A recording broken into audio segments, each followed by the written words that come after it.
That Ankandina Misudia. Yeah. What does it mean? In the past, used to have I a bed used to- kind of yeah. Low.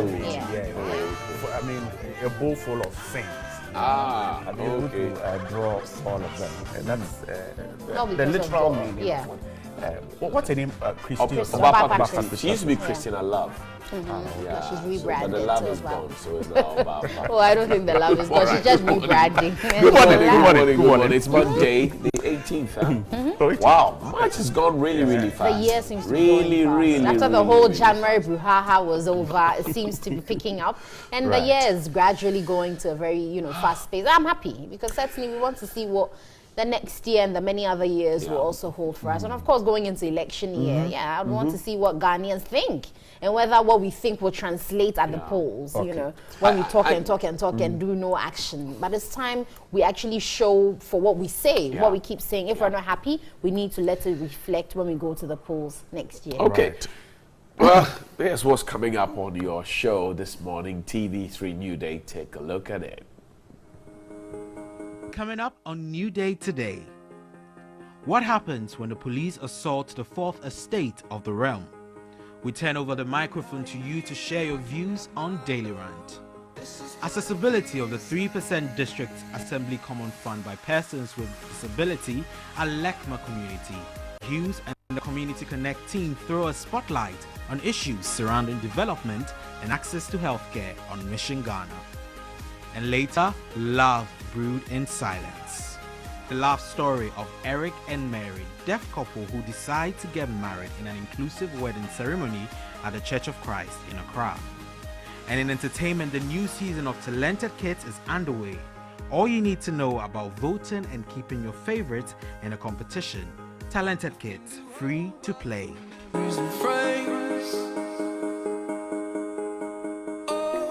And so, it's a packed show. And you were invited to join in the conversation. 02021666633. That's our WhatsApp line. Join us. What's on your thought? Let's share with us. That is certainly, for me, what's happening these days is something that I guess I have seen the GJ put in the word that the police should do the work. But it is hard to believe why journalists get attacked. Yeah. Okay. And I am sick at some of the suggestions I hear that he has insulted me, so I have attacked him. For one, when I see these brutalities, okay, I'm disappointed. But what it also drives home, particularly when it's to journalists, is that it certainly means someone is doing their work well. Because, but for me, if I'm doing my work in my space and you think I'm encroaching on your space and so you're so uncomfortable that the only way to, silence me is to brutalize me, that certainly means I'm doing something right. But we are condoning this because in this current day and age where the law seems to be working, at least we have seen that the law works. Why don't you try it? Test it and see. Rather than taking the law into your own hands. Like Johnny said, when people start brutalizing the police, which is wrong, because just as we're not happy with police brutalizing civilians, it's equally not right when they do that. If they can brutalize the police, then what happens to you and I? Everybody on the street can just get up, and because I'm not happy with the way you've dealt with me, I'll just slap you and move. Right. No, So that's not what you we get want a in chance this to be country. The police, and I'll say this, we love the police. We want the institution to be protected. But the police must help themselves in as much as they want us to help them. The kind of respect you would afford a military officer, the public may not afford the same to a police officer. And you see, the police is not supposed to be militarizing itself. That's what we see these days. Elsewhere, the police is very friendly and not militarized. We have good police officers in this country, but there are a few bad nuts in there who are giving them a very bad name. And they should be able to punish them. When a policeman misbehaves and we report to PIPS, for example, what happens? When a policeman beats someone up without reason or humiliates somebody out there, and then we report it, or it comes to the notice of the authorities, what happens to them? Is he protected because he's wearing a uniform and a crown? So if I go and beat Amma, for example, what happens? Okay. I'll be picked up, I'll be dealt with. So the police has a duty to ensure that the kind of respect that they deserve comes to them by their very actions. And usually, it's the people down the ladder, the constables, the sergeants and the corporals and the lance corporals who tend to misbehave. Usually the people down the ladder who tend to misbehave. And I've always said that if you have Dr. Nana Majima join the police, perhaps she will become a chief superintendent, or perhaps she will become a superintendent or a DSP. If you meet her in traffic and you think that because she's smallish, she's a lady, so you have you're a lance corporal, you decide to misbehave towards her. Think about it when the tables flip. Think carefully about it. We are not happy that the police, somebody would get the audacity, those bush drivers, and to brutalize the police. But the police themselves must also be, look, they abuse the journalist. Live above expectation. Because he was filming, he was doing his constitutional duty. Right. It's not right. What are we becoming? Animals? Should the police show more muscle? No, right. You need muscle. And I mean to show muscle. And I mean professionally. Because you see, in situations where a public official, okay, can threaten a police officer that, hey, I can get your uniform off. And all you get is the police kind of virtually begging the officer, oh, be careful the way you talk to us next time. For me, I saw that as the police service begging that officer that, hey, next time be careful the way you. It is because of the way the IGP is appointed. Is it that the police are unable to act, and so people are beginning to look at them in a certain window. It's because of the way the IGP, ACP Dr. Gozo has told us. All corrupted. That's the truth. Because everybody seems to know somebody who knows somebody who calls somebody to release you. Yes. And it weakens their. It's because of the way the IGP. You think that if the IGP goes through a process not selected by the president or by any politician, or any changes are not instigated by a politician, and when a politician flouts the rules, he will be picked up. You think that they will be afraid? Remember the incident that happened in Central Region where a policeman down the ladder stopped, a minister of state and said, former deputy minister. You are wronging the law. I can't do. And then they sent a delegation from Accra to go and pick him for doing his. Now you think that next time when he's on the road and some big man supposed he won't leave it. That's what we are. All right, time now for you to be politicians. You need to stop manipulating the police. Okay. The police need to be fair, and we also need to respect the police. Okay, let's give it a chance. The microphone to be part of the conversation. Daily Round this morning is talking about what we have been ranting about. It's about the police service. Join us. This is what it feels like.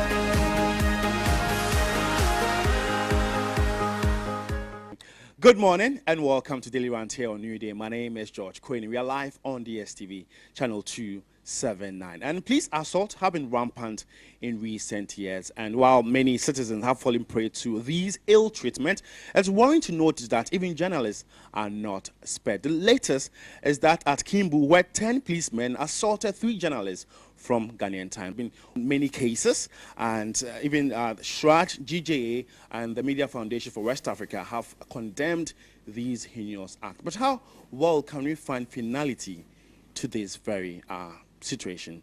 This is Daily Rant. Let's keep talking. The media is the fourth estate of the realm. We executive, we legislature, we judiciary, if you are anyone. That means yes or no. But what is the assault on us? How do you feel? It is very bad. So on last Monday we were talking about security system, and this is one of the things that is very bad in the system. Each and every day we hear about journalists being assaulted, being killed, and they push the messages forward, and still there's no result. And I think we have to condemn this act.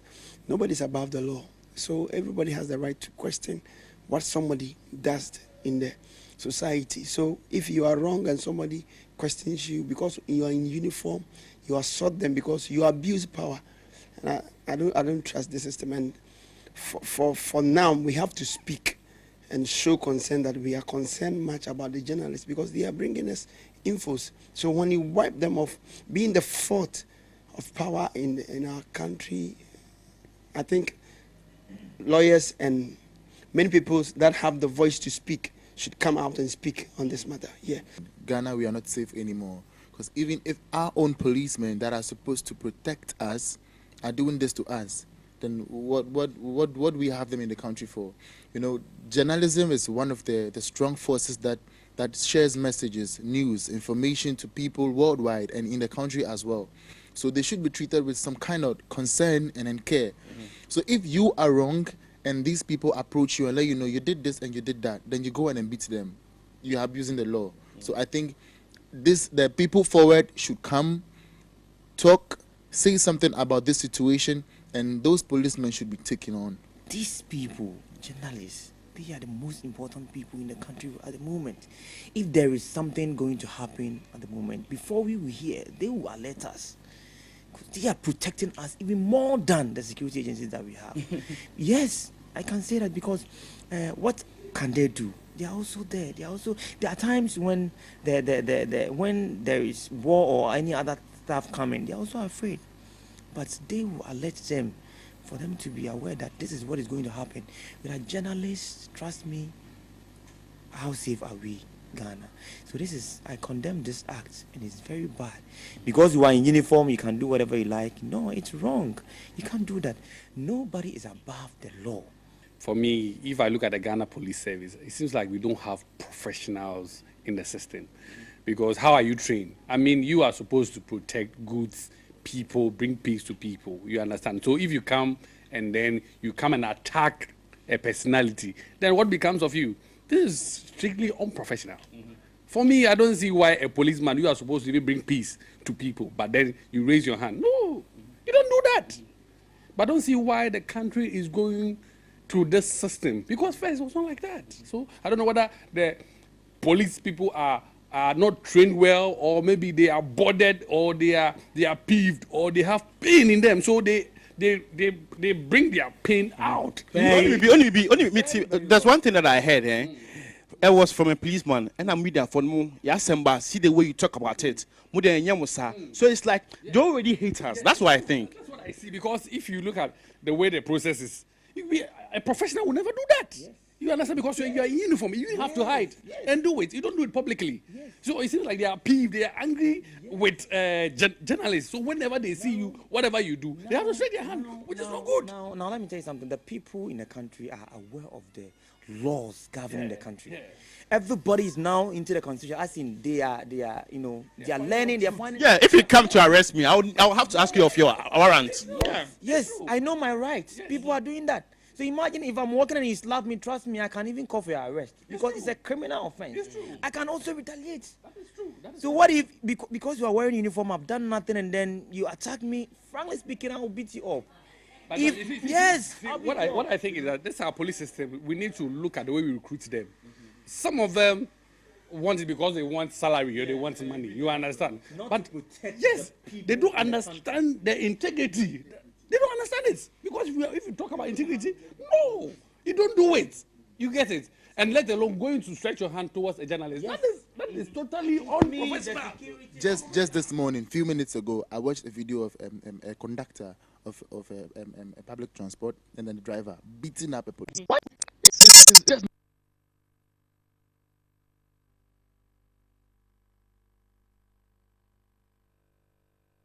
left and right. I watch this. A military man wouldn't do that.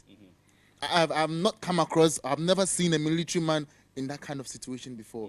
And this is just very, very, very bad. A lot of attention has to be drawn to how these policemen are being trained. And what I know, I think the policemen should be rather trained to work hand in hand with journalists. Yeah, they need us. They need journalists even more than anything, more than even their guns. Because journalists are very, very, very delicate.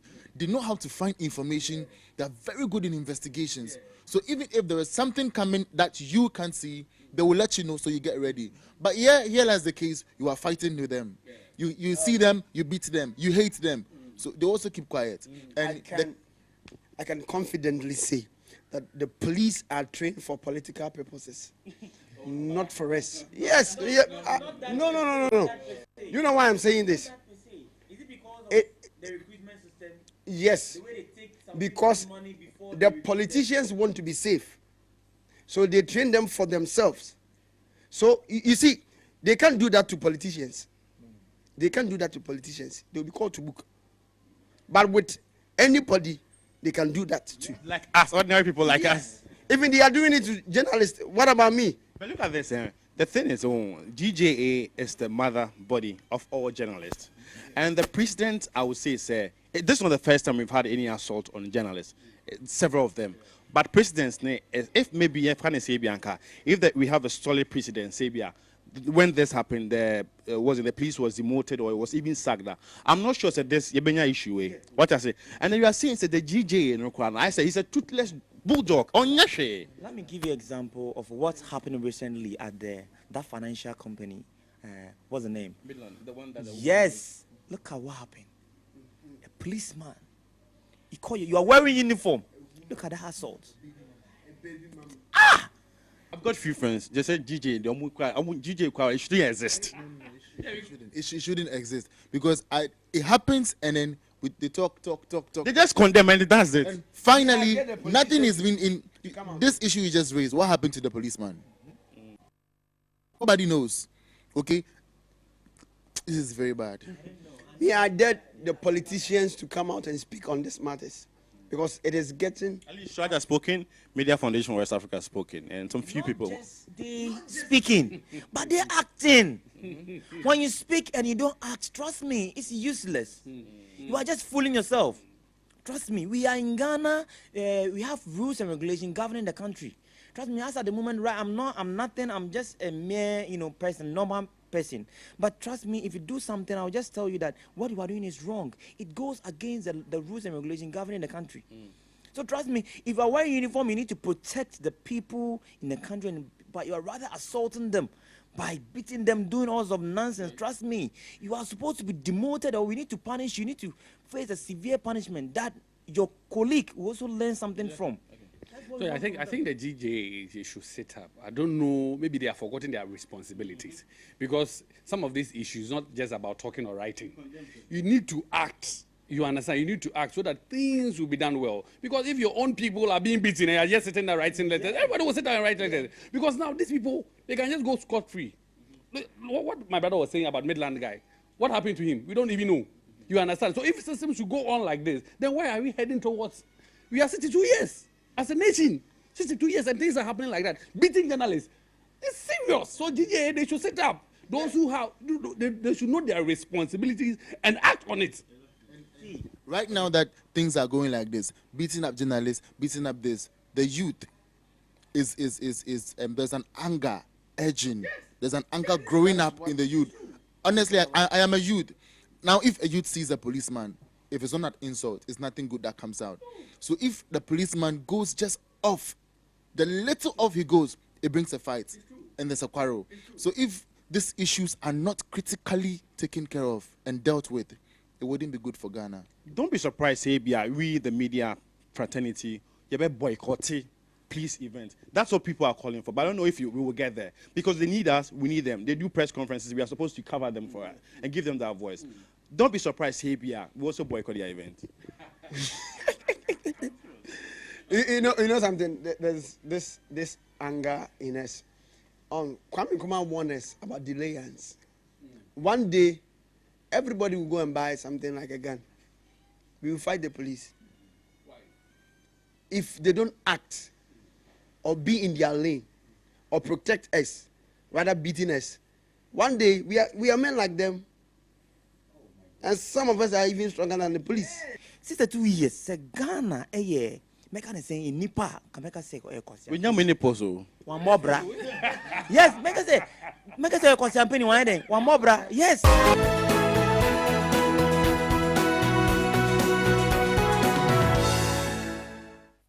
Now, Daily Graphic is starting the morning. AG to decide fate of Oswampofo. He's charged with conspiracy to kidnap and threat of harm. That's the big one. And also Charles Bisu interrogated by police CID. It's on the front page of the Daily Graphic. GJA, West African nobles, condemn attacks on journalists. That's the Daily Graphic. The Daily Guide, CID charges 3 NDC gurus over leaked tape, photograph of Mr. Oswampofo here. And then the 2 men who assaulted the police officer in handcuffs, cop beaters arrested. And Otumfuo launches 20th anniversary. The Times continues that story of attacks on journalists, assault of 3 Ghanaian Times journalists, prosecute errant policemen, Sraj demands as police promise to take action. Also, a photograph of the 2 men who beat the police officer also on the front page. The finder goes to the Central Region, University of Education, Winneba. Calm restored. 3 dismissed lecturers to be reinstated. Payment to 6 other dismissed staff to be considered. And Sraj demanding the arrest and prosecution of police officers who assaulted journalists. Government condemns attack on journalist. Police. Those are some of the stories I have with me this morning. My guest to do the talking is the Deputy Minister of Information, Honorable Apas Hajide.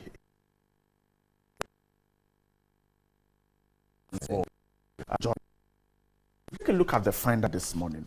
On page 5, it talks about a government condemning the attack on the Ghanaian Times journalist, and then the attack by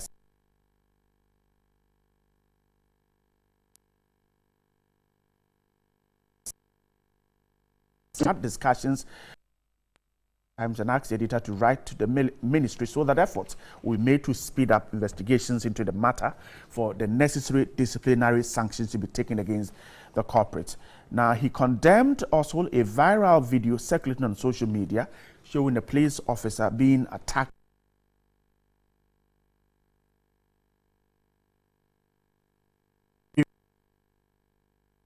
this administration and bring the perpetrators to book. He urged the police administration to expedite action on the 2 incidents. He added that government has told also the feuding factions in Chereponi that violence is not the path for resolving any challenge in society. That's part of the conversation that he had. But others, we can also find Sraj demanding arrest and prosecution of police officers.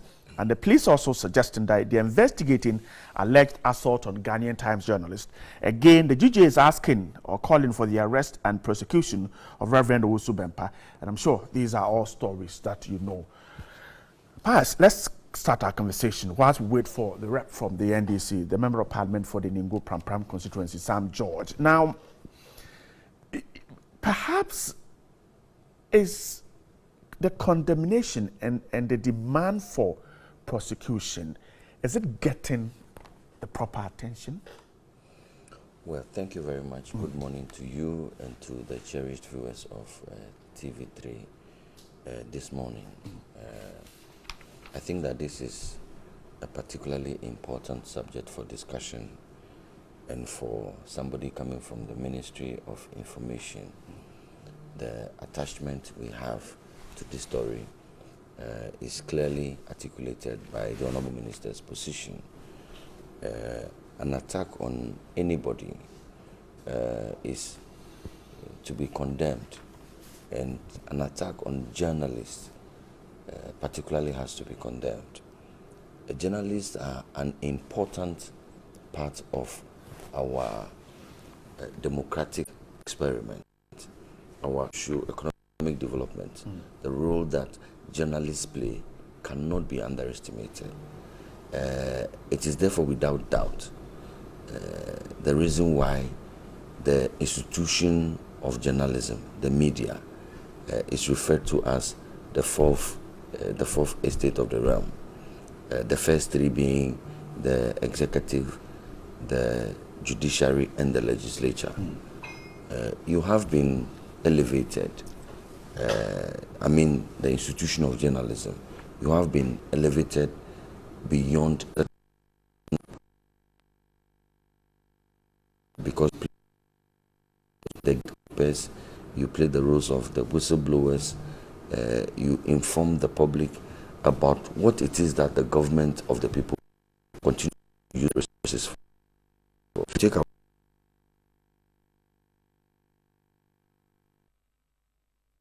we need the media to be able to explain it to the people of Ghana. The NAPCO that we have brought to resolve the daunting challenge of graduate unemployment, which we inherited. We need the media to explain it. And even the challenges that we have faced and we are fixing. The challenge of the power outages that we experienced a couple of days back. We need the media to explain that it was because of the project around Pokwase that the 330 kilovolt transmission lines had to be tampered with and redirected, and that caused some backflow, and some of them therefore tripped. A mechanism that is inbuilt to safeguard the production plants themselves. We need the media to be able to explain this, otherwise there would have been panic, and there would have been a lot of misunderstanding, and the fallout may be difficult. When we had the challenge of the accidents around the Medina-Adenta route, it took the intervention of the media to restore calm. And so, as the ministry, we are very much concerned about how we can create a conducive environment for journalists, for media workers to do their work unhindered. And let me also inform that under the instructions of the Honorable Minister, we have started consultations with stakeholders, important stakeholders, to see about establishing a national coordinating mechanism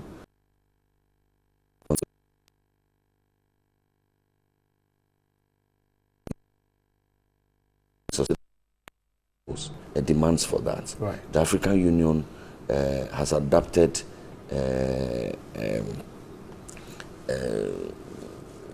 this United Nations Action Plan, and several international treaties, agreements have been advocated to ensure that countries, sovereign states, state countries, put together national mechanisms for ensuring the safety of journalists.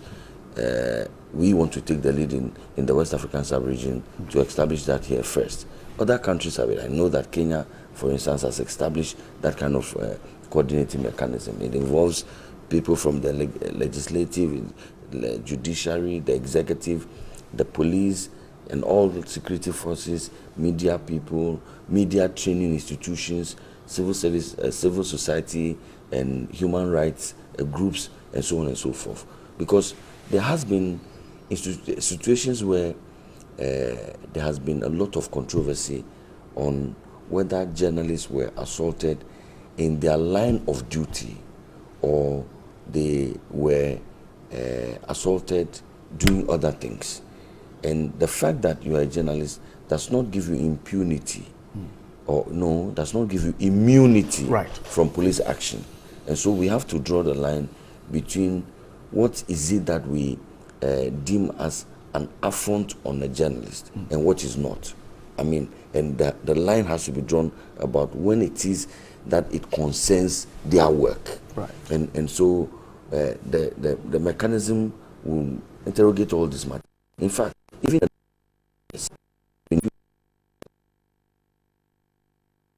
persons and media watchers, certain number, so number of journalists have been assaulted, and the security agencies will contradict. No, we need a central, neutral body of all stakeholders to interrogate these matters and to settle these matters once and for all. We also need these bodies to pursue and follow up. For instance, a journalist has been assaulted in the line of duty. We have all agreed on that. The matter has gone to court.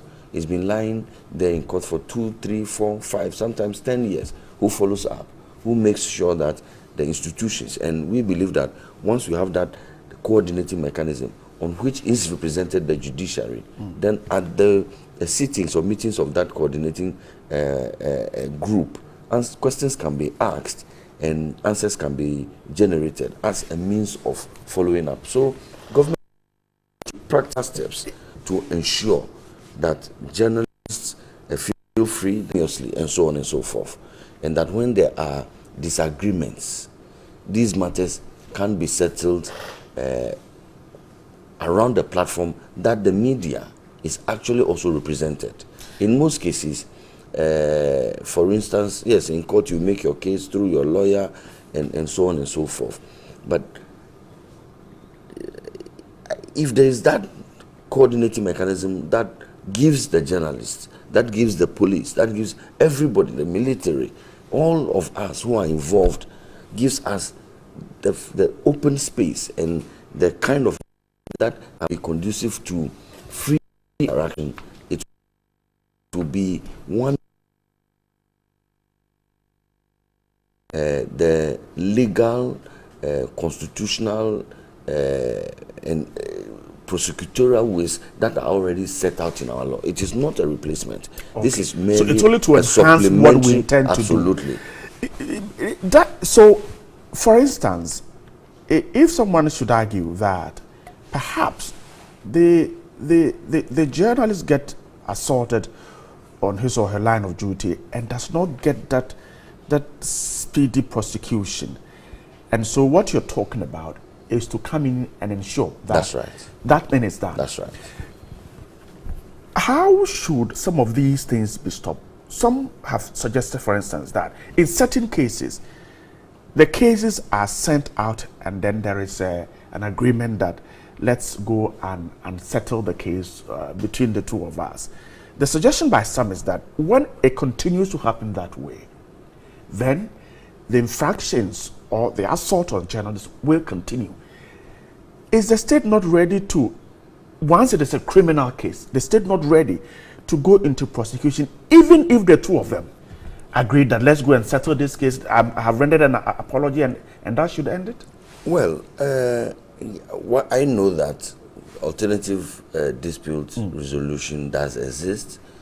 I also know that a criminal case is the state versus, but the state needs to prove its case. Right. And to prove its case beyond any reasonable doubt, because it's a criminal case. And so questions of witnesses and witness statements arise. And in my view, I'm not a lawyer, but in my ordinary view, I believe that the first point of call or the strongest witness that the state can make in the case of an assault is the victim, who can testify to being assaulted.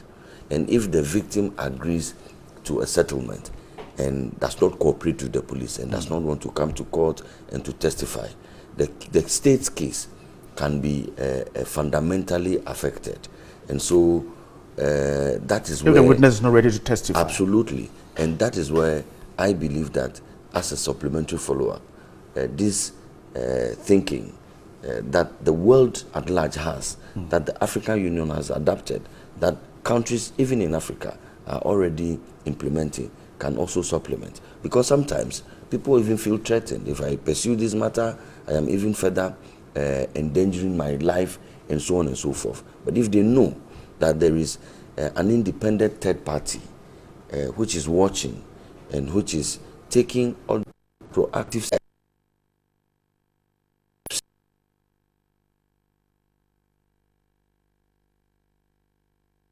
but that's another thing.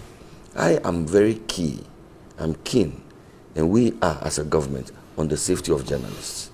Another issue that is related to the safety of journalists is the kind of journalism. And I want to, for instance, if you listen to the issue involving Reverend Owusu Bempah and Marcel Mugabe of Radio XYZ, from what I have heard, the action of the Reverend is condemnable, and I do condemn it. You have seen the video? I have not, but I condemn it. I think that there can always be civilized ways or more civilized ways of expressing dissatisfaction, and even taking the legal processes as enshrined in our laws, so on and so forth. So that's of the coin. The other side of the coin is that I have been listening.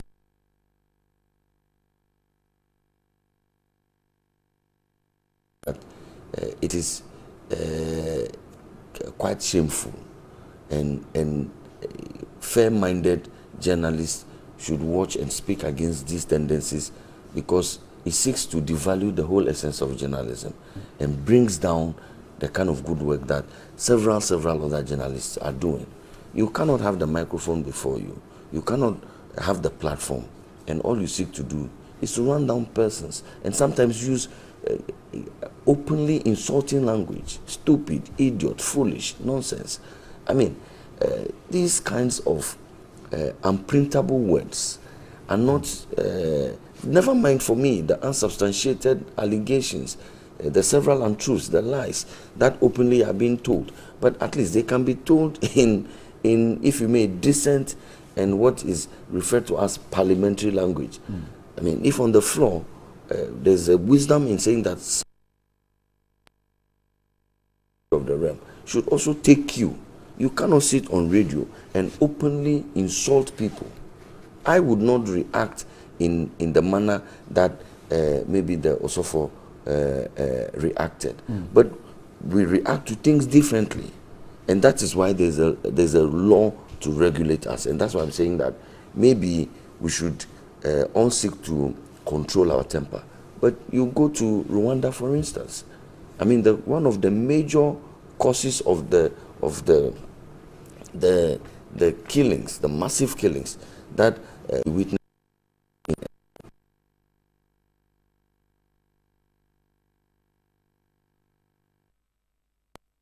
Cockroaches, and you challenge people to kill the cockroaches, and so on and so forth, and it led to genocide, killings of ethnic proportions, and so it is not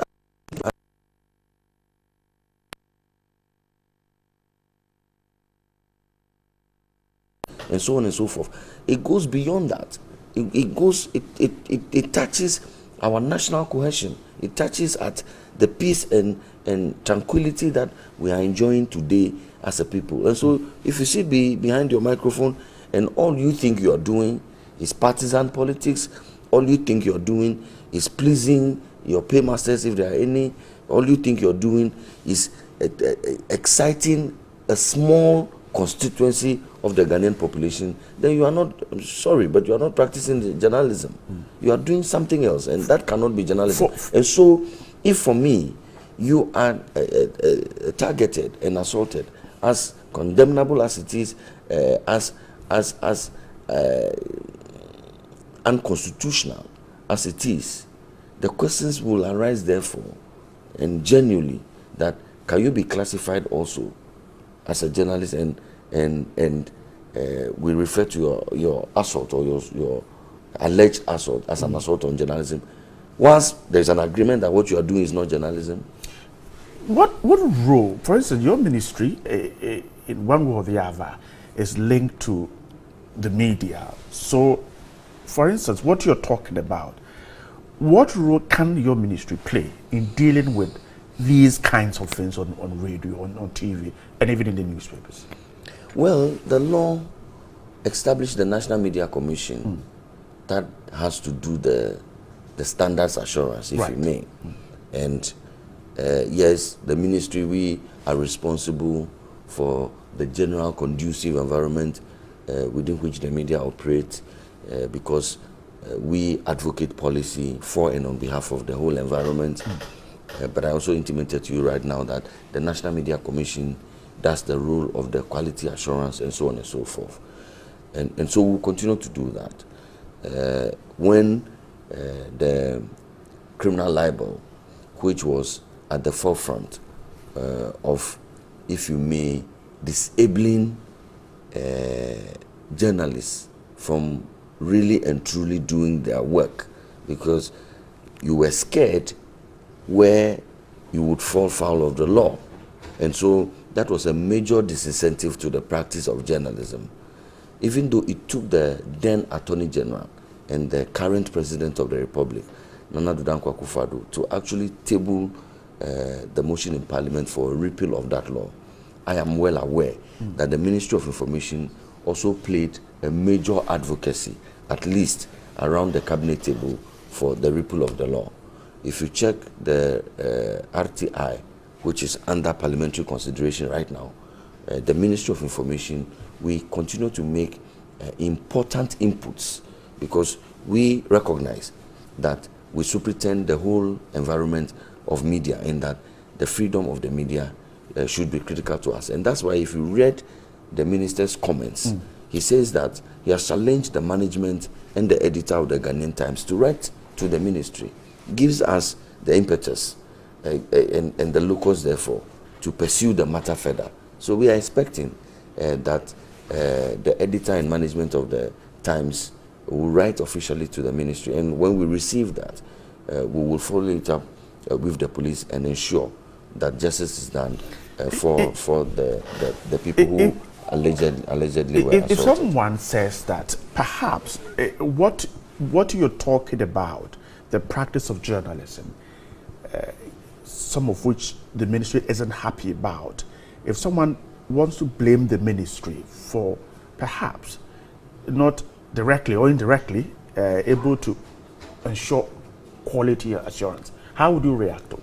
No, I mean, and it is for good reason that the arrangement is made such that the executive arm of government and the ministry superintending that does not have direct control over standards and over content. But indirectly, you could play a role. Well, we play a role in the general establishment of a free, a transparent, and a conducive environment for the media.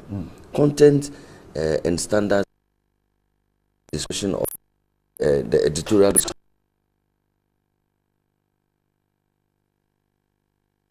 of some basic values are vested in the National Media Commission, which is independent, which is not directly the executive, because I foresee that there's a fear that because it is popular suffrage, voting and the choice of the people, that elects the executive, and the media play a critical role in shaping public opinion. If too much powers, if those powers were vested in the executive, they'll be using it with a view to getting people to vote for them, and so tilting content in a certain direction. And I think it's fair that that power is vested in an independent third party, the National Media Commission. But of course, because we are industry players, we consider ourselves a major stakeholder, and we also keep a keen eye on the standards. And regrettably, it is looking like for some media houses and media practitioners, an example is the one that I just gave you, Mugabe Mase and the XYZ, that particular program. It is becoming problematic, and if you define journalism to all intents and purposes, what I see happening is not journalism, and so we should watch it so that we can avoid such condemnable actions from Reverend Osubempa. Quickly before we take a break, the GJ says that the Reverend Osubempa must be arrested. Well, of course, nobody can be elevated above the law. If what happened is an aberration of the law, if it is against the law, then the law must take its full course. I mean, we cannot attempt that because we have described a conduct of a program or even a media person to be below the standards, and somebody has been behaving unethically. When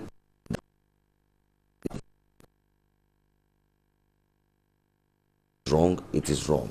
And I have said that for me, the manner in which the Osofo chose to express his dissatisfaction, his disagreement with the program and the gentleman who manages the program is not the right way, and we should not encourage it. All right, let's take a quick break. When we return, we'll take a look at some other issues whilst I get my other guest to join us. Stay there, we're coming back in a moment.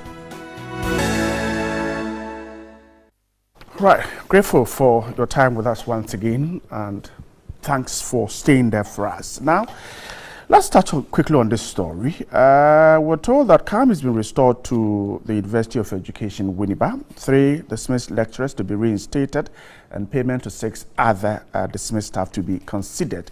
A photograph of the education minister, plus the MP for Futu, and some other persons involved. The man whose vice chancellorship has seen all that smiling photograph there, suggesting that all is well.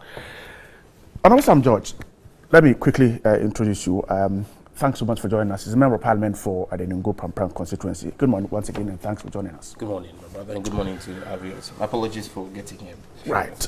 Now, Winneba, the school is closed, but the news is that all is well. Now, the Vice Chancellor is still in office. We're told about some concerns from the alumni and some other organizations suggesting that the Vice Chancellor should step aside. Can the Vice Chancellor remain in office, and can we have that environment to continue academic work? Well, let's state without equivocation that the issues in University of Education Winneba have been occasioned by political interference in the works of a public university. I mean, all the chaos that you see going on in University of Education Winneba have been, anybody who's followed the news and anybody who doesn't want to play the ostrich. Political interference in there? You saw the way Aboke and Co were kicked out. You saw the hand of political players, government, in the removal of and other.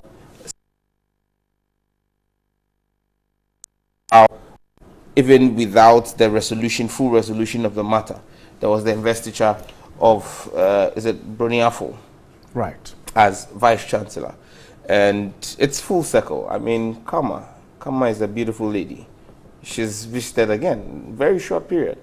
You know, at first people used to say that posterity will judge you, and we used to think that posterity was a very far time off.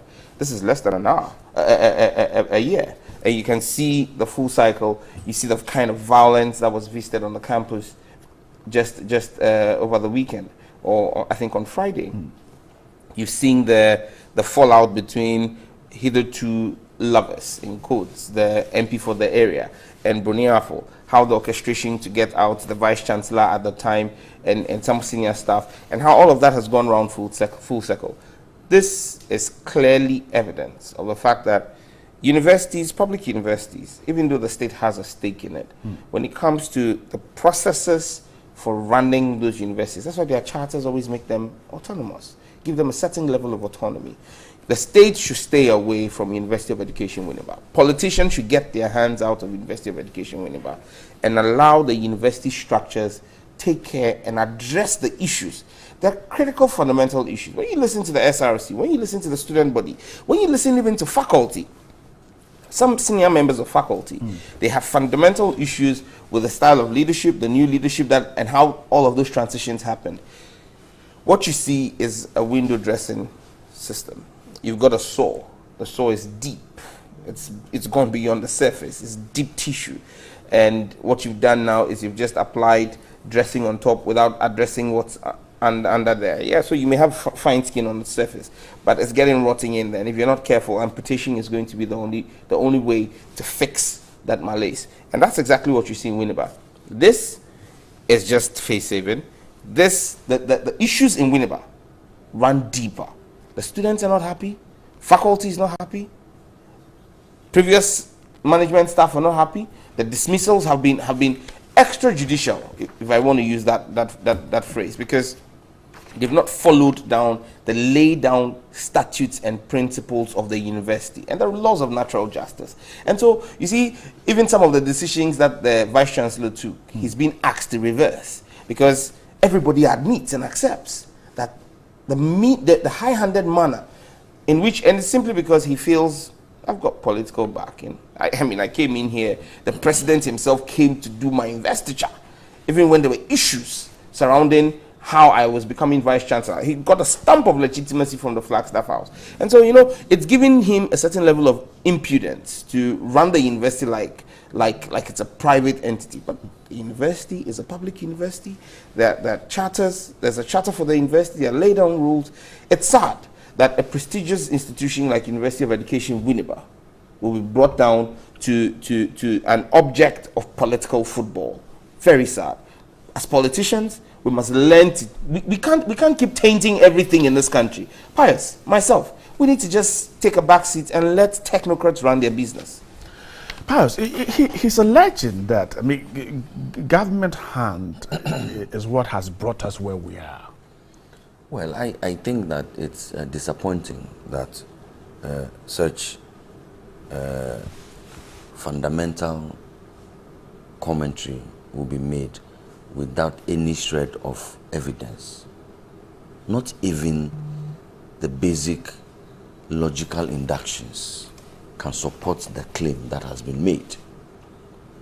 If the system today is responsible for the removal of Avoke and bringing in Afro-Broni, how come today that system and Afro-Broni are at loggerheads? And he mentions names such as the member of parliament for the area, who sees himself a stakeholder because the institution is in his constituency, and he wants to get involved in actions that affect a strategic part of his constituency. Is that what is being interpreted as state intervention, governmental intervention? That cannot be correct. The people who took the matter to court when Avoke was vice chancellor, were they members of this government? Definitely not.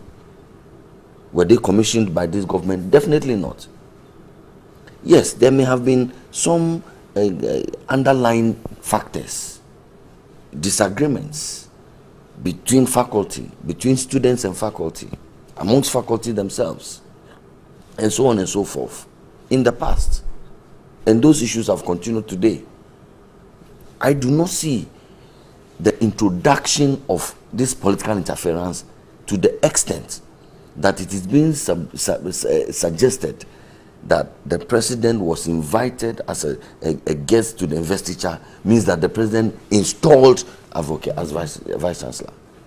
My brother knows that the president does not have that powers, such as an installation of a vice chancellor.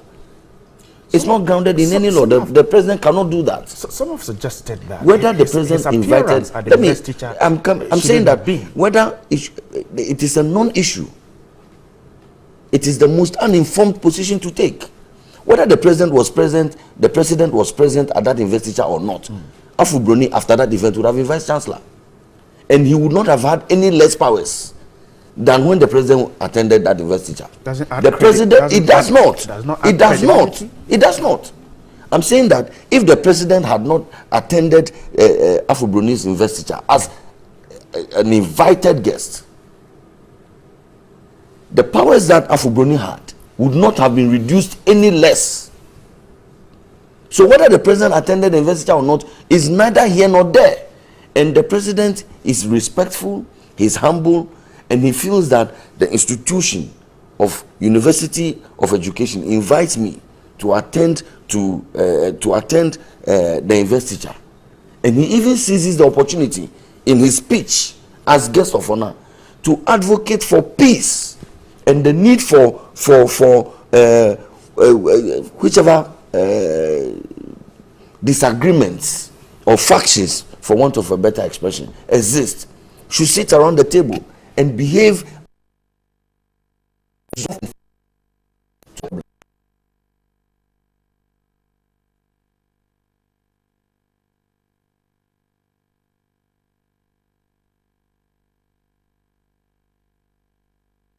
it's exactly what they are doing with this EUW thing.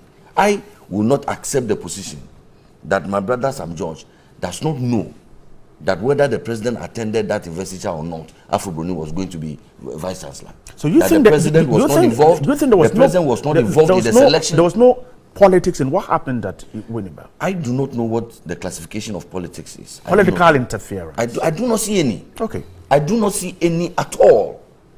Where a regional security council closes a school and the member of parliament says the school is not closed. You do but not the school is closed. The member of parliament is the member of parliament. He does not hold executive power.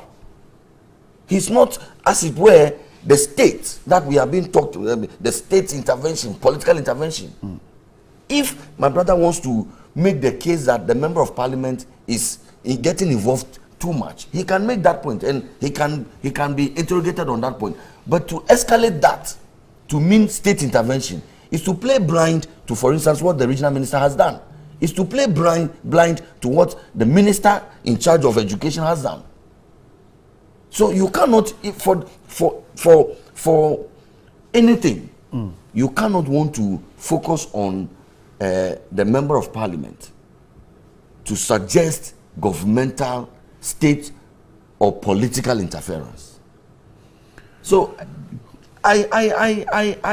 and I think that the discussion has been deviated. I thought that we were going to deal with the issues. Yeah, we're dealing with it. But we have shifted from the issues, and we are dealing with claims, unsubstantiated claims that we have not shifted because perhaps we have not shifted because if the vice chancellor is at post, these lecturers have been reinstated. We're told that some of them are supposed to be paid some amount of money. Now we're told also that the very thing that some people were removed, this same vice chancellor has done same.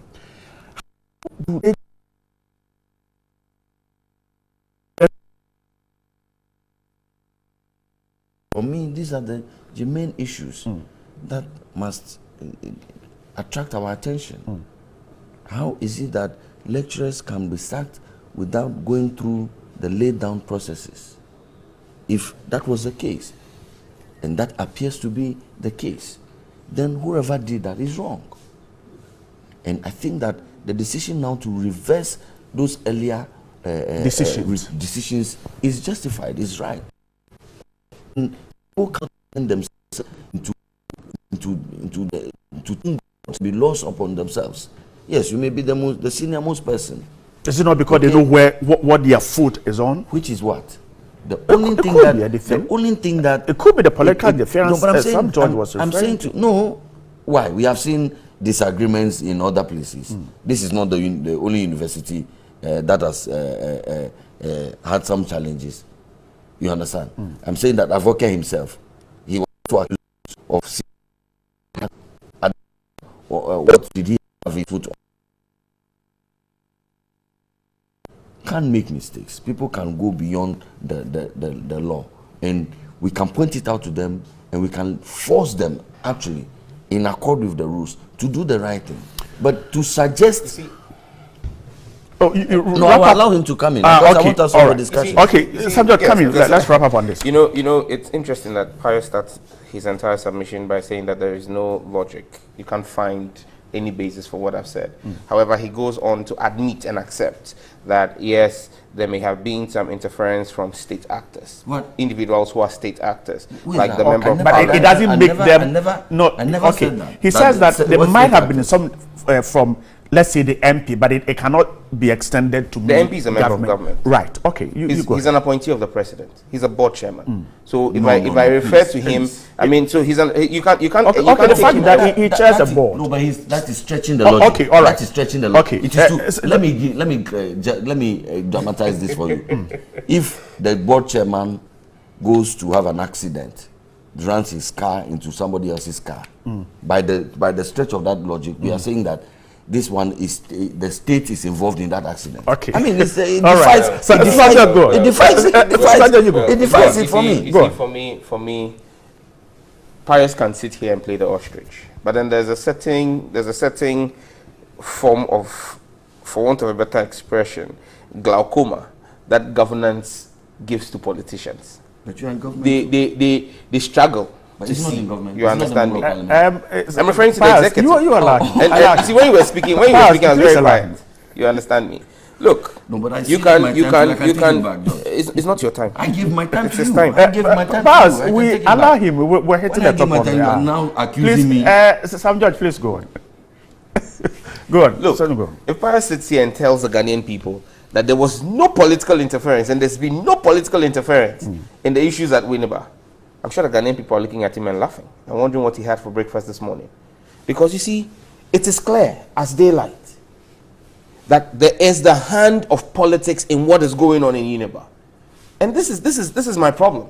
I mean, I want to see a different kind of politicking in this country. He says you can't draw any link. Don't tell me you can't draw any link. And you see, Pius sits here today, and I'm sure the Flagstaff House is not going to be very happy. That he tries to undermine and underplay the role and importance of the president attending a function. Tells us that the president's attendance of the investiture of Afo Broni is of no consequence.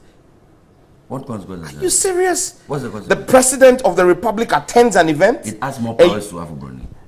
Well, that's fine. No, but exactly well, your bosses are paying attention to it. But you see, then in that case, let us remove all the privileges that come with a president attending an event. If you want to tell me that it has no impact, but you see, when we go to the germane issues, please allow him. When you go to the germane issues, when you build a culture of impunity, when you take people out with the use of political power and install new people, it doesn't mean that they can't fall out. Within political parties, haven't we seen fallouts? Even within a political party, even within the NPP, didn't you see a fallout between the general secretary, chairman, and the flag bearer at the time? So what is this logic that if Afo Broni was put there by political players, he can't fall out with them? And who says that? And who says that there's nothing going on? Have you seen the post by the member of parliament for that area that Afo Broni is sponsoring somebody to come and contest him, sponsoring people to slander him? Who says people have not falling out? Who says people don't start a journey? Who says lovers don't fall out? Then we should not have divorce in marriage. I mean, what are you talking about? If even in marriage people can fall out, then how can you suggest to me that people, politicians and academics who've gone into a marriage of an unholy matrimony of convenience cannot fall out along the way? Look, the issues are clear. Afo Broni is exerting powers beyond and over what his mandate as vice chancellor gives to him. So say that Afo Broni is conducting himself in the same manner and in the same way in which, in fact, in excess of things that he accused Avoke in connivance with the member of parliament at the time of doing. They are doing worse. You accuse him of giving contracts. You come in and expand the scope of those contracts. You accuse him of handling faculty wrongly. So at the end of the day, so these things that Sam George speaks of right now, are these the things that he calls political interference? You have just made the claims. You have just made the allegations. So that these are the reasons why. You let him land. No, I'm saying. Perhaps you will see that. We are just having a conversation. I give him my time. I can take small parts of his time. I'm saying that. You don't have time. I'm saying that. You see, this is a very serious allegation from the deputy information minister. Have you sold airtime to him for this morning show? You were even surprised that I invited him. Have you sold airtime to him for this morning show? No, we have very little time. I can also go and look for my common fan and come and buy some of that. No, we don't sell that. It's mischief. You see the point I'm making? Quickly. My brother now makes the allegations of wrongdoing on the part of Afo Broni, based on which there are issues within the university community. He turns around to talk on the other side of his mouth and says that it's political interference. Is it political interference that is asking Afo Broni to conduct the wrongful acts that you yourself have just enumerated? So let's move to the germane issues. Political interference. And the political interference is what you are doing. Political interference. What you are doing. Political interference is what has given the impunity. The other vice chancellors in this country, who are not conducting themselves in that manner, because they went through the due process. You know, there's a suit that has even been initiated against Afo Broni because the laid down chat processes. You spoke about the processes for appointing a vice chancellor, the search party, the advertisement of same. All of those processes were not undertaken. That is one of the allegations. Someone has gone to court. Someone has gone to court on the basis of that. You understand? But you see, to show you the political interference and the level of it. Okay, sure. You saw even the assault. Verbal assault and threat of physical assault of 7 police officers by government actors. Again, all in this University of Education. What is government actors? Oh, you haven't seen the video. And the Ghana doing start getting beaten.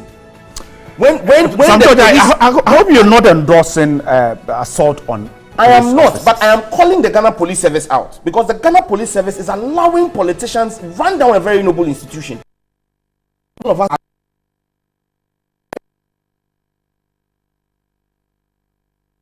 This Ghana Police Service sat down and sat aloof. Myself, a serving member of parliament, and 17 other Ghanaians were assaulted by individuals we've identified for them. They've not even invited them. You understand me? They've not even invited. Relax. They have not even invited any of them for investigation. Right.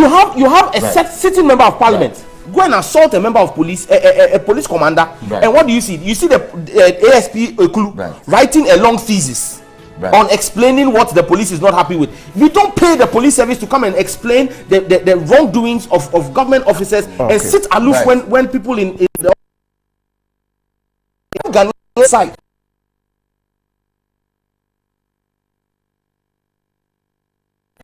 of dispensing justice. You would see incidents like what is happening. Absolutely. You see, Sam George. We couldn't talk about. They want to take somebody who is alleged, who has denied that he has not made this comment. Yet you have a member of parliament who sits on radio and does not make allegations, but goes out to ask for. Sorry, no. You can't stand up. No, I've hit 8 o'clock. I'm wrapping up the conversation. Your colleague. I am in charge of the show. It is time to wrap up. Your colleague was killed after somebody went and sat on radio. Gentlemen, I am grateful. Has it gone out of hand? Gentlemen, I am grateful. Gentlemen, I'm grateful. So this is how you end up. On this shameful note, that's how you end up. Gentlemen, I am grateful. You hijacked the program. I am grateful. Pius Sajide is Deputy Information Minister. Right. And Sam George is a member of parliament for Ningo Pampram constituency. Gentlemen, I am grateful. We've hit the top of the hour. There's more coming up on the show. Stay with us. We'll be back right after this.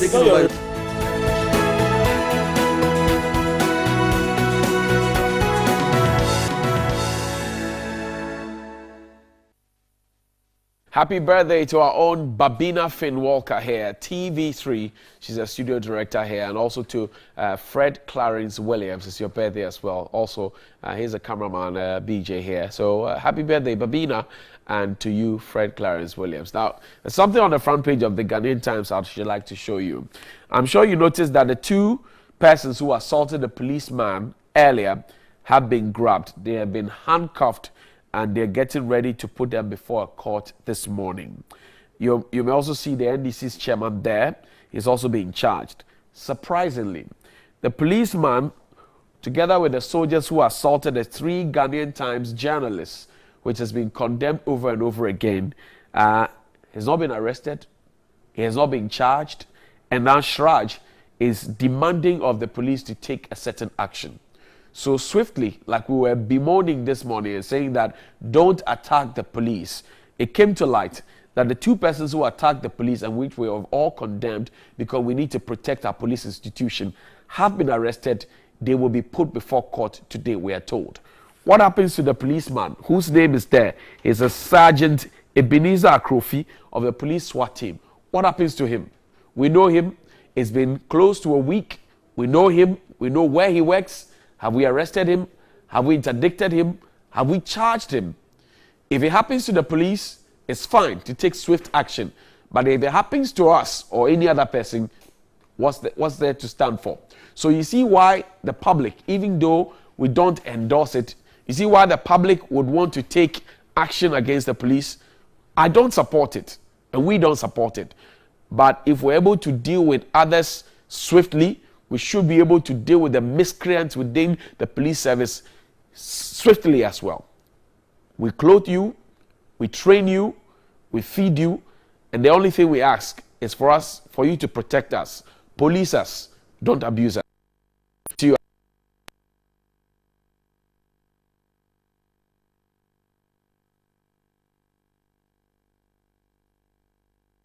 We want to see that friendship exhibited, and we want to see you crack the whip when you have to crack the whip. On that score, Tilapia has got something to show you. He says this is the economic SWAT team charged to arrest the dollar. And interesting there, it says wanted, that's the dollar. Crime for killing the city in his own house. Responsible for fuel price hike, high cost of living, weak economic fundamentals. warning, extremely dangerous with the exchange rate.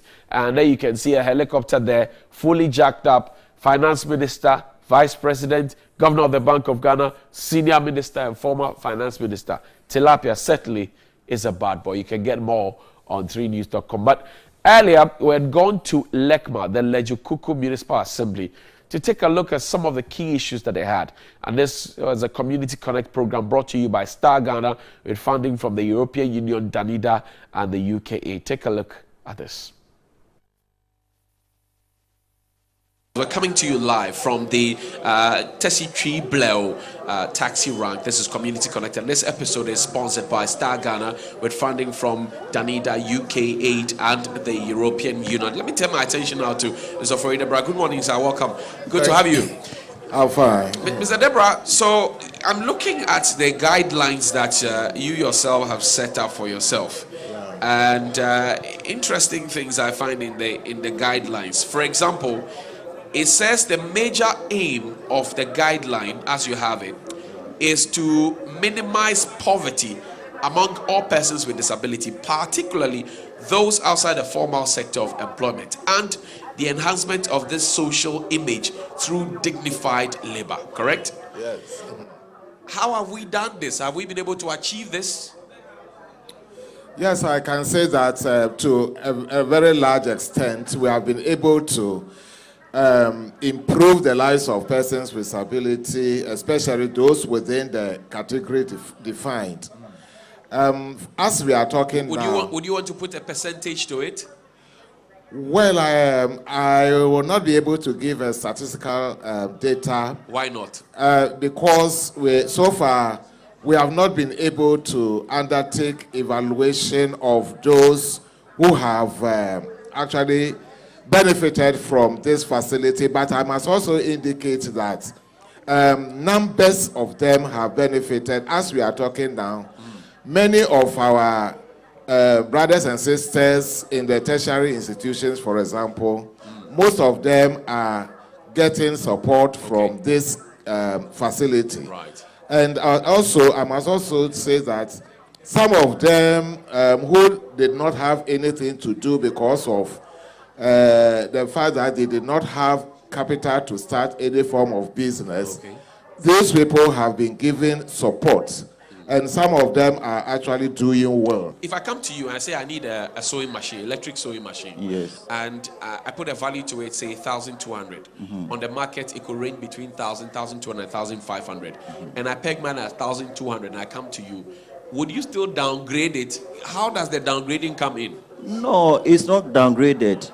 Here, you need a sewing machine, an electric in your municipality is not downgraded. Yes, in our case, we present the report to the assembly, and then it passes through procurement, and then we get it and give it to you. Mr. Ofori Deborah, I'm looking at number 3, Article 3 of your guidelines that for the disbursement of the fund. It says B, communication on DACF. It says the office of the administrator of DACF shall in each quarter furnish the NCPD, which is your organization, with allocations made to MMDAs and their corresponding percentage for persons with disability. Have you received any report from Mr. Botti as we speak? He's the fund manager. At least in the last quarter, did you get a report from him? No, in fact, the reports have not been forthcoming from the district. Why not? We put pressure on them, especially the secretaries to the fund manager, who are usually the social welfare officers. We are expecting them to prepare a report to the council, but only few districts actually obliged to this kind of demand from them. I must say that much has not been achieved in this direction because we actually depend upon reports that we are able to undertake in some of the districts. The report is not ready because at our last sitting, the assembly requested the secretary to make it available to us, but it has not come yet. So I'm looking at the fund management committee. That's 4 of your own guidelines. It says each MMDA shall form a special committee, Disability Fund Management Committee, for the purpose of managing the DACF for persons with disability. Composition: 1, district representative NCPD, Chairperson, Social Services Subcommittee, District Director, Department of Social Welfare, District GFD representative, co-opted technical members, and the committee as they deem fit. This is the committee. They are all part. And the report cannot come. I'm not happy. Are you happy? We are to be the recipient, but we have much problem with the assemblies because they are not keeping to this provision in the guidelines. How are you making sure that they keep to the provision? We have been communicating or writing to the assemblies demanding this. Have you been punished? No, I don't think the council has the power to actually sanction the assemblies. But I must also indicate that the fact that we are not receiving reports from them does not mean that the money is not unaccounted for, because it is assemblies money and it's subject to auditors' report. So auditors have been working on it. But your guidelines, which makes you board chairman, says disburse the money and give me a report. The reports have not come for 2-3 quarters, and you are not complaining. We have been complaining. It's not like we don't. Yes, but we have been writing to the assemblies, because it is the assemblies that should provide us with the reports, because they do the disbursements. So we have been reminding them of this responsibility to always feed the council with the responsibility. I'm asking these questions because there have been instances where people have asked for, if you will, an upward upgrade of the 3% to make it 5%, because they say the 3% is woefully inadequate. How do we arrive at that upgrade if we don't have the reports forthcoming? Somebody would think that something is being mismanaged. I'm not there with you. You are the man in the chair. Is that not a fair assessment? It's not a fair comment. No, I don't think so. What we are saying is that we are always on ground. We do monitoring from time to time. And we also receive reports from our individual beneficiaries. Okay. The only shortcoming is the fact that we don't have material reports from the assemblies. But when it comes to being on ground and hearing what is going on or observing what is going on, that is not lacking. Let's go to Mr. Maxwell Kwabena Jima. He is the Municipal Coordinating Director for LECMA. Chief, good morning. Happy New Year to you. Please pass your microphone to him. Good morning. Happy New Year to you. Mr. Jima, where are the reports? Yes, I think with regard to the reports, I have the secretary to the committee who can speak to that better. Okay. So if I'm permitted to give it to Yes, why not? Thank you. Secretary to the committee, please tell us your name and... Hello, good morning. Yes, sir. Good morning. What's your name, boss? My name is Enoch Afotodai. Okay. Ni Tete. Happy New Year. Many happy returns. Where are the reports? As a matter of fact, the funds, we are supposed to receive the funds quarterly. Okay. And disburse the funds on quarterly basis. Absolutely. But the funds do not come as they were supposed to come quarterly. Okay. So anytime we have a disbursement or anytime we do an assessment and having a disbursement, we invite officials from the NCPD. We invite officials from the NCPD. So the last one we had in December, an official from the NCPD came. Okay. And we gave him a copy of the assessment report. Okay. Both soft and hard, together with the list of the beneficiaries. And this was report for which period? For the December disbursement we did. Okay, but it's done. So that was for the last quarter of 2018. So then anytime we have an assessment, we invite them. So when they came, I think we had one in July, last year July. When they came, we gave a copy of the assessment. So how come the fund manager has not seen the report, and you, the secretary, have the report, and it's been given to NCPD, and the fund manager doesn't know? He is the man at the helm of affairs. How come he doesn't have the report? You have the report. NCPD has the report. Mr. Debra said he doesn't have your report, and you say there's a report. I'm curious to know. He wouldn't get the report. The manager. At the grounds of the disbursement, okay, he sat with the NCPD official. So they called me to go. So I brought a copy, and so the man even gave me a pen drive. What is the line of reporting? He is the fund manager. So if a report is prepared, he should be in copy, correct? Correct? If a report is prepared of a fund that he manages, Mr. Botti manages, he should be in copy. Alomi Mali. If you prepare a report and he is the fund manager and it concerns disbursements that he has vetted and made of beneficiaries that are in queue, he should be in copy of this report, correct? I think we do give him copies of. But he doesn't have the last report you gave out to the NCPD. And I'm saying that's wrong. Do you agree with me? I agree with you. So why was he not in copy?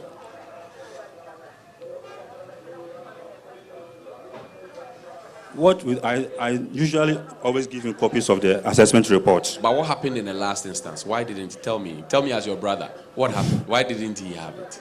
I should say there was a lapse. There was a lapse on your side? Yes. Okay, thank you. So what promise can you make to us moving forward? What's your promise to us moving forward in terms of the reporting structure? The right channel must be followed in the reporting line. I'm grateful. You may get about 3, 4, or 5 co-opted members on the committee, which vis-a-vis, they may not serve the needs of the people in the disability fraternity. Okay, so but it doesn't say one co-opted member. What I see here says co-opted members. Yes, that the committee deems fit. It is as and when their presence may be needed on a particular topic that they are going to discuss on the common technical knowledge. Yes. It has never come to our notice, because what I know is that it makes provision for co-option. And for co-option, we are talking about technical people who are to advise on technical issues. Will you investigate this? Well, as soon as we get official report to that effect, I will. For More Hope for Disabled Foundation, we are not happy about the way the Lekma Disability Fund is being running here. Why? Why are you not happy? We are a group of disabled who knows what we are doing. Okay. And therefore, when we write to the assembly to write to our members what they need to do, because our main aim as an organization is to try to alleviate the street begging from our community.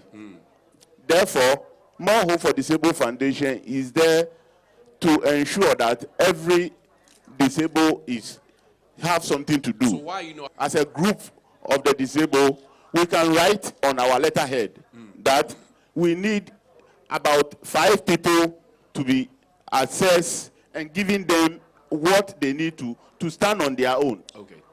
But they say no, it doesn't work like that. As individuals. Individuals. When you wrote, what happened? When we wrote, they give only few and left the others behind. Usually, if you are a group, we expect that if you have a program to, let's say, educate or sensitize persons with disability or give them some form of training, you can then apply for. But in the case of my good friend who said his organization applies for the money in bulk, I think that I will advise that the organization should rather support the members to apply in their individual names, so that at least their identities can be established. Right. The Teshi Link Road, the dusty nature, how it affects healthcare, how it affects persons with disability. We'll go back to persons with disability. What is the status of that project? The contract has been re-awarded and the contractor is at site now. So we're hoping that any month from now, work will be started, and for that matter, that problem will be addressed. This answer for me is not satisfactory, Chief, with all apologies, because I've been following that project for over 10 years. Then subsequently, we had a contractor move on. They started, the contractor went away. We went to chase the contractor. We were told that it was owed some 7 point something or 14 million, something like that. Then the contractor came back on site. He started a few things, and he's vanished again. Where is he? Contractor have been awarded the project, and he's at site. But he's not there so now. As to whether, but he's not there now. You know that he's not there. No, now. he's there. No, just that the work has not started. Oh, but if he's we have as an assembly, if he's on site, and there's no one thing you need to know that as an assembly, we need to provide him site to accommodate his equipment, of which we've done. So if I tell you the contractor is at site, then I'm talking something current. Yes, because the architectural infrastructure and integrity of the road is weakening. That's more cost to the taxpayer, because I know that this contract was re-awarded to him last year, and I've been in talks with the MP because I've been on his neck, and this man is not there putting asphalt on the street, watering. There is a problem. Do you agree there is a problem? Yes, I agree with you perfectly, but the point is, if it's last year, which month of last year? I think somewhere in November. I'm sure that the pregnant woman who had miscarriage because they were driving on that Higley road to the Lekma hospital would not want to hear what you're saying now. But what I'm trying to say is the contractor is a site, and we have, as an assembly, given the place to accommodate his equipment. Does he have funds? Do you know if he has funds? If that I can't tell. Oh, but he's coming. You have kept his things. So on what condition did you keep his things? That he's coming that is assembly's responsibility. That he's coming to store his things. As to whether he has the funds or not, it's neither here nor there. Our responsibility as assembly is to get the contractor a site. It's to keep his equipment. First my work. Are you disturbed about this? Very, very disturbed. How disturbed is disturbing? Yeah, because like rightly said, the pregnant women are dying. They are, dying out of this type of road and what's wrong. So I'm disturbed. It's affecting my work. And when it happens like that, as an assembly, we spend a lot. So you insist that he's on site? Once the equipments are there, the kind of in any case, there should be preparation. Okay. In any case, there should be preparation towards doing something. Okay. You understand? And I'm taking that maybe the contractor is preparing himself to come back to site and start work. You have an engineer in your department. What has the engineer told you as municipal coordinating director? The project was awarded at the national level. So it comes with engineer and consultant as well. I agree. I'm saying that an engineer and a consultant and a contractor are working in your vicinity. Your engineer is not in how the work is being done, because when they are done and they have packed their bags and they have gone, it will affect you. No, for now, we cannot agree that our engineer is not or to helping or something. No, but you said that it doesn't concern. You just said that it doesn't concern. No, the way you put the question. Okay, that's what I'm trying to explain to you, that the structure is said that when the project is awarded at the national level, okay, it goes with, or it comes with the consultants from the national level. Right. It comes with the supervisory and every this thing. Right. Yes. So it is when the work is ongoing, that is where our assembly engineer can also, in a way, supervise or monitor and then report same. Have you seen the new contract? Welcome back. Happy birthday to you, Babina Finn Walker here at TV3, and also to you, Fred Clarence Williams. It's your birthday, ladies and gentlemen. Happy birthday. If it's yours as well, we wish you all the best. God's blessings, peace, and life to you. Let's turn our attention now. For 10 years, it's been running on your television, sharpening and honing the skills of our young folks to make sure that they are shining brighter and better. We call it Talented Kids. 10th anniversary, and I've been joined this morning by Kwame Oswansa, his Tech and Innovations Manager here at Media General. Kwame, what's up? How you doing? Great, I'm doing awesome, Charlie, man. you've been following the Talented Kids. Right. What have they been doing, first of all, in terms of, or how have they been doing in terms of the voting patterns and everything else? Share with me. I think for 10 years, the competition has evolved. I think when it started, it was just find kids who are talented and give them the platform to showcase it, and then try grow their talent, and let's see what they can offer to the world. And for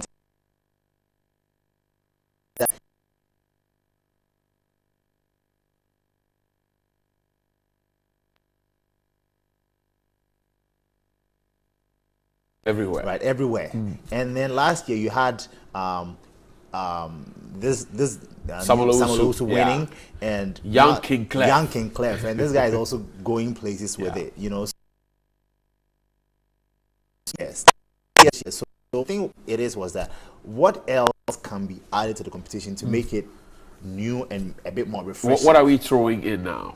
Now, we decided to give the fans a voice in the competition, because for 10 years it's always been just the judges working on that. But I remember last year when the girl that did the hair, when she was evicted, she cried a lot, and a lot of people were on social media hoping that she would have still been in the competition. So it was so let's just give people the opportunity to also have a voice and decide who is going to stay in or who is going to go out of there. So we developed an app and said that fans can just go to the Play Store and download the app. And when you download the app, now you have a voice, and you get to even know the contestants even better than just them seeing them on stage. So this app, what is it called? It's called the Talented Kids. Talented Kids. Right. And it's on Google Play Store. It's on the Google Play Store for now. So when you go on there, just search for Talented Kids. So Talented if you are Kids. watching, just do it now. So pick your phone now. Let's go now. Let's check out Google Play Store. Talented Kids. And So then we're going to Google Play Store. Right. Yeah, we're there. Okay. And then So you type Talented Kids. Talented Kids. That's TALENTED and KIDZ. Exactly. That's it. Yeah, Talented Kids. So here we go. Talented Kids. Right. So voila. the app, thank you. So We're the there. app is right there. So And I then go to the app. What happens? You download the app and then you register. And when you register, you see everything. There's amazing stuff you can do with the app. So usually apps for these competitions is mostly for voting. But on this trip, we incorporated a streaming service into it. So, Streaming? Yes. So you can watch So it? you can watch the show live inside the app. If you are not in a house and you are on the go and you still want to watch it, you can watch the show live in the app. And the other thing that we added to the app to make it even extra fun was that we added a game. So if you have a child and you want the child to also have fun with the Talented Kids app, you can just give him or her the app and then they can play a game. So there's a puzzle game that we developed, we integrated into the app that they can play with it and then test their brain. So it's not just a matter of So they get a game, they're getting to watch the show on live stream. They're getting to follow their favorite contestants, get to get background information from them, and they get to choose who wins what and how they are performing on the show. Exactly. Great stuff. All Great of it stuff. on Google Play Store. All of it on Google Play Store, man. Inside one application that everybody should go out there. Anybody who has been following Talented Kids and love this show, you should just go on there, download the app right now, and then start voting. Because yesterday a show was aired, and then the contestants are hoping to see how they would pan in the competition. So you should vote for anybody that you wish should stay in the competition. Quickly, the question that comes up is usually these apps drain your battery. It's long and winding. You download it, now you want to look for something, you have to be roaming around. How is yours? How is this Talented Kids This is app? a very simple app that is not complex at all. So if you've downloaded the app, there's a side menu. You tap on the three bars on your top left corner, and then it opens a menu for you. Now you see everything on there. So for instance, if you open the app, the first thing you see is the homepage. The homepage has all the contestants' photos there, and it has a vote button. So if you went into the app to specifically vote, it's right there in your face. Just when you open the app, you can just click on that and vote. Now, and you need money to vote? You can vote via you vote through SMS, or you can vote via mobile money. Mobile money, sure, it makes it easier. So mobile money allows you to vote. Yeah, it allows you to large vote. quantities. Yes, batch voting. For that. Great. As much Kwame, as it I is. thank you very much indeed. So now you know, Talented Kids is not only on the stage on Earthing Talent, it's also digitized, and we're going global. You can play your games. You can get to watch the shows. You get all the profiles there. You get to see your contestants. You get to see who is winning what, who is shining, who needs a further push to win what in this competition. And Kwame Uswansai is a Tech and Innovations Manager here at Media Channel. We'll wrap up the show. Babina Finn Walker, one more time, happy birthday to you. She's a studio director here. Very fantastic woman. She does some very crazy pork. You should check it out, Babina. And she adds other things to the pork, Those ones we can't tell you, but Babina's pork is amazing. She's a farmer. She does gari and things too. So Fred Clarence Williams is a cameraman here at Media Channel. It's his birthday as well. Happy birthday to everybody else. Armando is waving. The pork is not for you, Armando. We gotta go. I thank you very much. Know it's Monday, and know that if you can think it and your heart can believe it, only you can achieve it. See you tomorrow. We're gonna dance, Kwame. We're gonna dance. Hurry up, push up the song. We're gonna dance.